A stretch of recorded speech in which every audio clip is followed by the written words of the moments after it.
Tunamshukuru Mungu tumesafiri salama kutoka Dar es Salaam mpaka kufika Singida.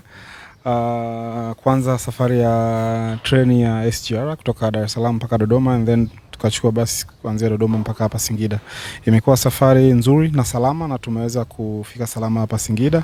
Tunamshukuru Mungu sana kwa hilo. Imebaki sasa siku ya kesho kwa ajili ya kwenda kufanya kile ambacho kimetuleta hapa mkoani Singida.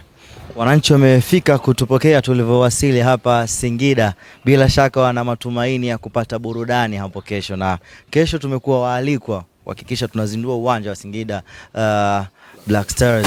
Vipi namna ambavyo wachezaji wanazungumza kuwaburudisha wananchi kesho? Kikubwa tunapenda kutoa shukrani kwa kuweza kualikwa kwenye shughuli hii ya kihistoria hapa Singida, na imani sisi kama Young Africans kwa kazi kubwa ambayo imefanyika ya kuweza kuifanya chapa ya Yanga iwe hapa, ndio inaweza kutuleta matunda kama haya ambayo unayaona. So kwetu ni jambo kubwa na zuri na tunaenda kulitumia vizuri. Hakuna mtu ambaye hajui jinsi ambavyo Singida wana ubora. Kwetu sisi kabla ya kurejea kwenye mashindano tunaenda kupata kipimo kizuri sana dhidi ya Singida, na kikubwa pia kwa watu wa Singida wamekosa kuiona timu kwa muda sasa. Msimu huu nadhani mchezo wa nyumbani wa Singida hatukucheza hapa, kwa hiyo walikosa burudani hiyo.